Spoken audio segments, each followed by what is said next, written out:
ఇప్పుడు సోషల్ మీడియాలో చూస్తే చాలామంది సంభాజీ మహారాజ్ భార్య పేరు యేసుబాయి, యేసుబాయి అంటున్నారు. యేసుబాయి, పీసుబాయి కాదు ఆమె పేరు. యశోబాయి. అర్థమవుతుందా? యశోబాయి. ఇప్పుడు మనకు తెలుగు వాళ్ళకి ఆ పేరు వెనకాల అమ్మ, అమ్మ అని ఎల్లమ్మ, పుల్లమ్మ, రంగమ్మ, మంగమ్మ అట్లా పెడతారు. అలాగే మగవాళ్ళకు లక్ష్మయ్య, ఎల్లయ్య, పుల్లయ్య అట్లా అమ్మ, అయ్య వచ్చేలా పెట్టేవాళ్ళు.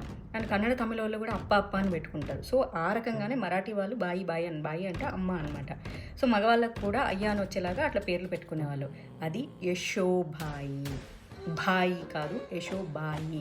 మీరాబాయి మనందరికీ తెలుసు శ్రీకృష్ణుడి కథ. సో అలా అనమాట. సో దీన్ని దయచేసి పేర్లు నాశనం చేయొద్దు, ఓకేనా? అర్థమవుతుందా?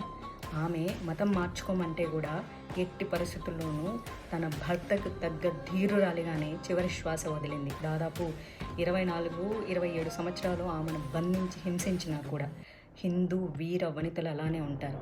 భర్త ధీరత్వం ప్రదర్శిస్తే భార్య కూడా వారికి తగ్గట్టే ఉండేది. కాబట్టి పేర్లు మార్చేసి నాశనం చేయొద్దు.